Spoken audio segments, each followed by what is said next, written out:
Hi friends, Manu Travel&Tech's മറ്റൊരു വീഡിയോയിലേക്ക് എല്ലാവർക്കും സ്വാഗതം. ഇന്ന് ഞാൻ കിഡിലും ഒരു ഫോണുമായിട്ടാണ് വന്നിരിക്കുന്നത്. Y8s ആണ് Huaweiയുടെ. അപ്പോൾ അതിന്റെ വിശേഷങ്ങളാണ് ഇന്ന് ഞാൻ നിങ്ങൾക്ക് കാണിക്കാൻ പോകുന്നത്. അപ്പോൾ അതിനു മുമ്പ് എൻ്റെ ചാനൽ ഇതുവരെ സബ്സ്ക്രൈബ് ചെയ്യാത്തവരുണ്ടെങ്കിൽ സബ്സ്ക്രൈബ് ചെയ്ത് തൊട്ടടുത്തുള്ള ബെൽ ഐക്കൺ കൂടി പ്രസ് ചെയ്താൽ ഞാൻ എടുത്ത വീഡിയോ എല്ലാം നിങ്ങൾക്ക് പെട്ടെന്ന് തന്നെ ലഭിക്കും.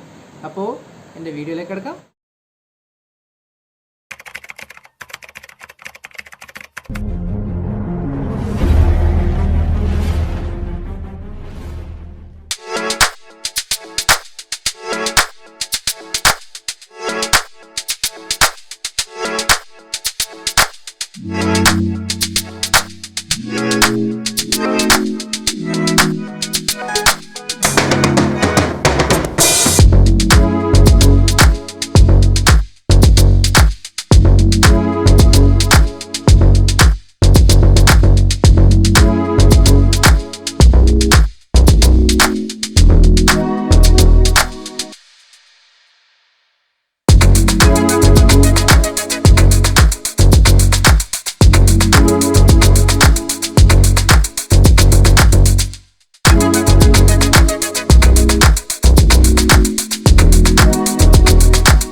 ഇത് ശരിക്കും ഒരു നോവ 3i ലുക്കാണ് കാണിക്കുന്നത്.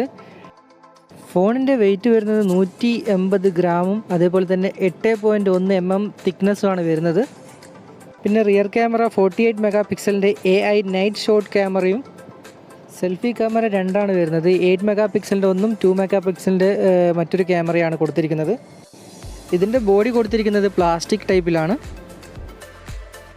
ഇതുപോലെ സൈഡിലായിട്ടാണ് ഇതിൻ്റെ പവർ ബട്ടൺ കൊടുത്തിരിക്കുന്നത്. പവർ ബട്ടണും അതേപോലെ തന്നെ വോളിയം കൺട്രോളും കൊടുത്തിരിക്കുന്നത്. ഫോണിൻ്റെ തൊട്ട് താഴെയായിട്ടാണ് സ്പീക്കർ കൊടുത്തിരിക്കുന്നത്. അതുപോലെ തന്നെ ചാർജിങ് പോർട്ടും പിന്നെ അതേപോലെ തന്നെ 3.5 mm ഓഡിയോ ജാക്കും കൊടുത്തിരിക്കുന്നു. ഫോണിൻ്റെ സൈഡിലായിട്ടാണ് ഇതിൻ്റെ ക്യാമറ കൊടുത്തിരിക്കുന്നത്. 48 മെഗാ പിക്സലിൻ്റെ ക്യാമറയും അതുപോലെ തന്നെ ഫിംഗർ പ്രിൻറ്റ് സെൻസർ കൊടുത്തിരിക്കുന്നു. പിന്നെ അതുപോലെ തന്നെ 2 നാനോ സിം ഒന്നിച്ച് യൂസ് ചെയ്യാൻ പറ്റുന്ന ഒരു സിം ട്രേ ആണ് കൊടുത്തിരിക്കുന്നത്. 2 സിമ്മും ഒരു മെമ്മറി കാർഡും ഒന്നിച്ച് യൂസ് ചെയ്യാൻ പറ്റും. അപ്പോൾ ഫ്രണ്ട്സ്, Y8s വീഡിയോ നിങ്ങൾക്ക് ഇഷ്ടപ്പെട്ടെന്ന് കരുതുന്നു. ഇഷ്ടപ്പെട്ടാൽ ലൈക്ക് ചെയ്യാനും ഷെയർ ചെയ്യാനും മറക്കരുത്. അതുപോലെ തന്നെ കമൻറ്റ് ചെയ്യാനും മറക്കരുത്. അപ്പോൾ എൻ്റെ ചാനൽ ഇതുവരെ സബ്സ്ക്രൈബ് ചെയ്യാത്തവരുണ്ടെങ്കിൽ സബ്സ്ക്രൈബ് ചെയ്ത് തൊട്ടടുത്തുള്ള ബെല്ലൈക്കനും കൂടി പ്രസ് ചെയ്താൽ ഞാനെടുത്ത എല്ലാ വീഡിയോയും നിങ്ങൾക്ക് പെട്ടെന്ന് തന്നെ ലഭിക്കും. അപ്പോൾ മറ്റൊരു വീഡിയോയുമായി വീണ്ടും കാണാം. അതുവരേക്കും